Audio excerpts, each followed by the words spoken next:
आपण पाहताय न्यूज 18 लोकमत। बातमी अतिशय धक्कादायक आणि संतापजनक सुद्धा, कारण उस्मानाबाद जिल्ह्याच्या लाहोरा तालुक्यात 10 वर्षांच्या मुलीवर सामूहिक बलात्कार झालाय। 4 अल्पवयीन मुलींना पोलिसांनी ताब्यात घेतलंय। त्यांच्यावर कलम 376 आणि पॉस्को कायद्याच्या अंतर्गत गुन्हा दाखल करण्यात आलाय। या मुलीची तब्येत सध्या बरी नाही, ती बेशुद्ध अवस्थेत आहे। अधिक चांगल्या उपचारांसाठी तिला लातूरच्या शासकीय रुग्णालयात हलवण्यात येणार आहे। अमरावती जिल्ह्यातील धारणी तालुक्यातल्या टेंभली इथे एका दलित आदिवासी महिलेवर 2 नराधमांनी सामूहिक बलात्कार केला। मात्र राजकीय दबावापोटी पोलिसांनी आरोपींना वाचवण्याचा प्रयत्न केला, असा आरोप भाजपच्या अमरावती जिल्हाध्यक्ष निवेदिता दिगडे आणि प्रदेश प्रवक्ते शिवराय कुलकर्णी यांनी केला। जळगावच्या रावेर हत्याकांड प्रकरणी पोलिसांनी पत्रकार परिषद घेत या घटनेमध्ये हत्येच्या गुन्ह्यासोबतच बाललैंगिक अत्याचार अर्थात पॉस्कोचा गुन्हा दाखल केला आहे। न्यूज 18 लोकमतला सूत्रांकडून मिळालेल्या माहितीनुसार पोलिसांवर या पत्रकार परिषदेनंतर पोलिसांनी अधिक आक्रमक भूमिका घेत संबंधितांवर कठोर कारवाईचं आश्वासन दिलं। संशयित आरोपींनी बलात्कार करण्याच्या उद्देशानं 4 अल्पवयीन मुलींची निर्घृणपणे हत्या केल्याचं पोलीस तपासात समोर आलं आहे।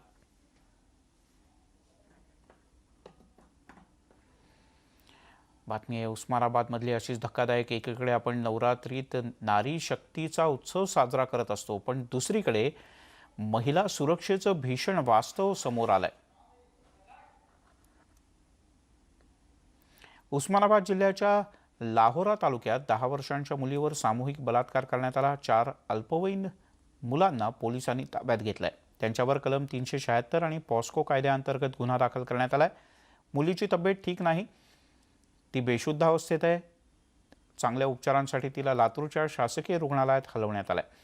पण पीडित परिवाराच्या वेदनेत अधिक भर पडते, कारण पोलीस आधी गुन्हा दाखल करण्यासाठी सुद्धा तयार नव्हते।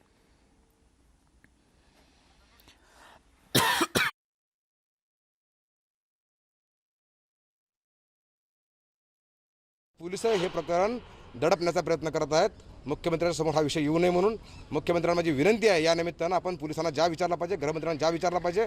महाराष्ट्रामध्ये कायदा आणि सुव्यवस्था कुठलीही राहिलेली नाही। छोट्या छोट्या मुलीवर अत्याचार होतात, महिलावर आतापर्यंत अत्याचार झालेले आम्ही आंदोलन केलेलं आहे। महाराष्ट्र भारतीय जनता पार्टी पूर्णपणे या कुटुंबियाच्या पाठीशी आहे आणि पूर्णपणे ह्या मुलीला न्याय दिल्याशिवाय आम्ही स्वस्थ बसणार नाही। अशा पद्धतीनं हलगर्जीपणा करणारे जे पोलीस अधिकारी आहेत ह्यांना सस्पेंड करावं लागतंय। ह्याच एवढीच आपली या निमित्तानं मागणी आहे। आणि आता जाऊयात थेट नाशिकला। प्रशांत बाग आपले प्रतिनिधी आपल्यासोबत आहेत। प्रशांत, अशा प्रकारच्या घटना सातत्यानं घडतायत, वारंवार घडतायत, कठोर कारवाई मात्र होताना दिसत नाहीये। नाशिककरांच्या काय प्रतिक्रिया आहेत? नक्कीच मिलिंद, खरं तर पुरोगामी महाराष्ट्राचा हा चेहरा कोणत्या प्रकारचा समोर येतोय, अक्षरशः व्यथित व्हावं अशा प्रकारची परिस्थिती आहे। मग ती महिला असो का मुलगी असो, नेमका अत्याचाराला बळी कशा पडतात, काय परिस्थिती आपण बघूया। रसिका, महिला अत्याचाराच्या घटना सातत्याने घडताय, मुलींना असुरक्षित वाटतंय, काय सांगशील? व्यथित आहेस, आक्रमक आहे का काय?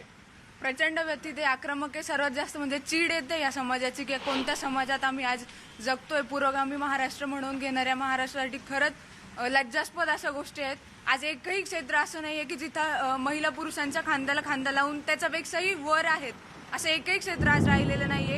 एवढं सगळं असताना सुद्धा आज 1 वर्षाच्या मुलीपासून ते 60-70 वर्षाच्या म्हाताऱ्या आजींपर्यंत आम्हाला या समाजाच्या दूषित नजरा चुकवून समाजामध्ये फिरावं लागतंय। नक्कीच दूषित नजरांना सामोरे जाताना सुद्धा अडचण येते। असे एकही क्षेत्र नाही की जिथे महिला पुढे नाहीये। मग पुरुषांचीच मक्तेदारी का, आणि का महिलांवर अत्याचार होत आहेत, काय सांगाल? मला वाटतं या सगळ्या गोष्टीत एक महत्त्वाची गोष्ट अशी आहे की महिलांनीच मानसिकता बदलली पाहिजे।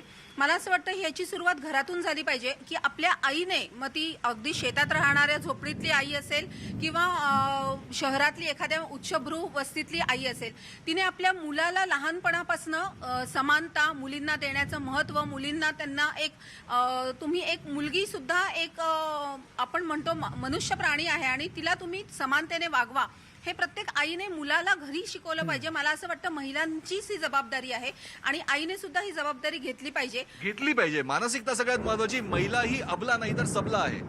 हो आहेच, नक्कीच सबला आहे, कारण आज ती प्रत्येक क्षेत्रामध्ये महिला हिरिरीने सगळ्या गोष्टी करतायत, पण ज्या दिवशी रात्री रस्त्यावर आपल्याला धडधडणार नाही एकटं जाताना, तेव्हा मला वाटतंय की तेव्हा ती सुरक्षितताची भावना तिच्यात येईल. ही खरी नवी सुरुवात असेल की ज्यावेळेस रात्री सुद्धा एखादी महिला किंवा मुलगी व्यवस्थित घरी जाऊ शकेल. पण या घटना रोजच निंदनीय ठरत आहे.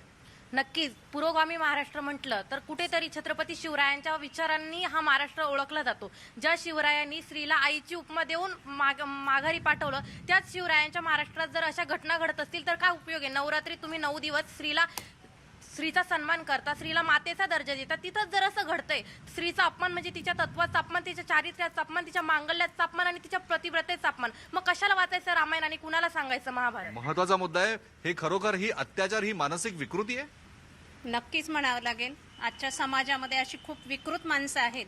एक आई म्हणून मी सुद्धा, माझी मुलगी बाहेर पडते तेव्हा माझ्या मनामध्ये सुद्धा धडधड निर्माण होते की बाहेर गेल्यावर माझी मुलगी या समाजामध्ये नक्कीच सुरक्षित असेल का.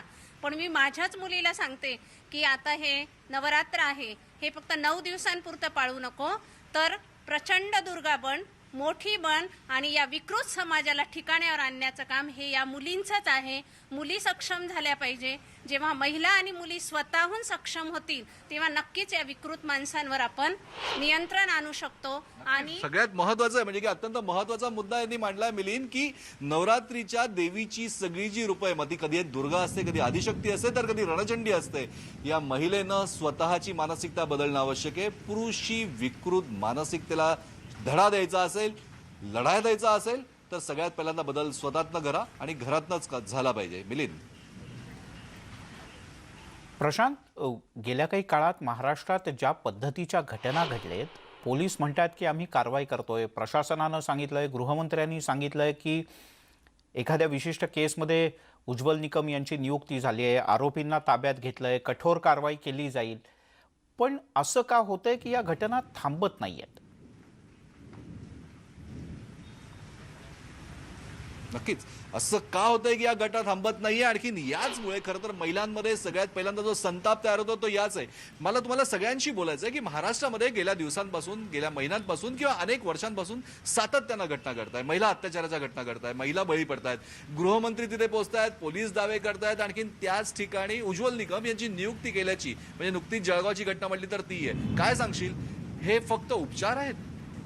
उपचारच म्हणायला पाहिजे, कारण आजच्या ज्या घटना घडतायत त्याच्यानुसार नक्कीच शासन कुठेतरी कमी पडतंय. आम्ही आधी पण म्हटलं होतं की कठोर कायदे करावे, हे खटले फास्ट ट्रॅकवर चालवावेत. इतर देशांशी जर आपल्या भारत देशाची तुलना केली तर स्त्रियांवरील अत्याचारामध्ये आपला देश शिक्षा कठोर शासन करण्यात नक्कीच कुठेतरी कमी पडतोय. कायदे आपल्या देशामध्ये प्रचंड आहे महिलांच्या साठी, पण ते कायदे खरोखर कमी पडताय? कायद्यांची अंमलबजावणी कमी पडते?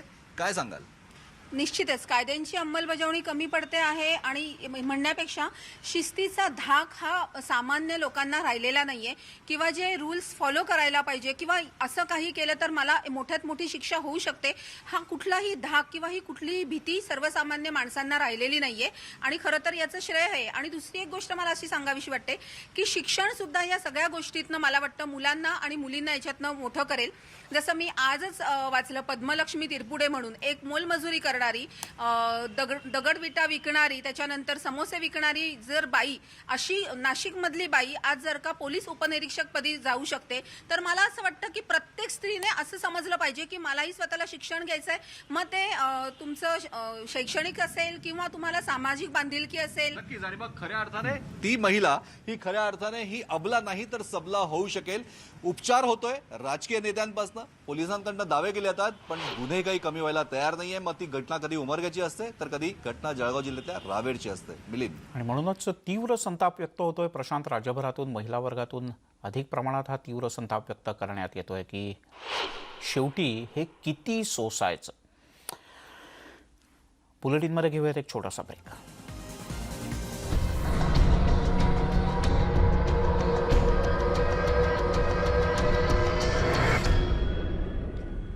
आपण पाहताय न्यूज 18 लोकमत. आणि न्यूज 18 लोकमतची मोहीम गेल्या काही काळात राज्यात महिला अत्याचाराच्या घटनांमध्ये सातत्यानं वाढ होताना दिसते. राज्य सरकारनं वारंवार या संदर्भात सांगितलं की आम्ही कठोर कारवाई करू. काही ठिकाणी कारवाईला सुरुवात झाली, पण अजूनही ज्या पद्धतीनं या सगळ्या महिला अत्याचाराला ला पायबंद घातले गेले पाहिजेत, ते मात्र होताना दिसत नाहीये.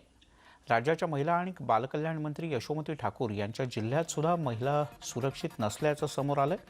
अमरावती जिल्ह्यातल्या धारणी तालुक्यातल्या टेंबली इथे एका दलित आदिवासी महिलेवर 2 नराधमांनी सामूहिक बलात्कार केला होता. मात्र राजकीय दबावापोटी पोलिसांनी आरोपींना वाचवण्याचा प्रयत्न केला असा आरोप भाजपच्या वतीनं करण्यात येतोय. या बुलेटिनमध्ये इथेच थांबूयात. सर्व प्रकारच्या ताज्या अपडेट्ससाठी news18lokmat.com या आमच्या वेबसाईटला लॉग ऑन करा.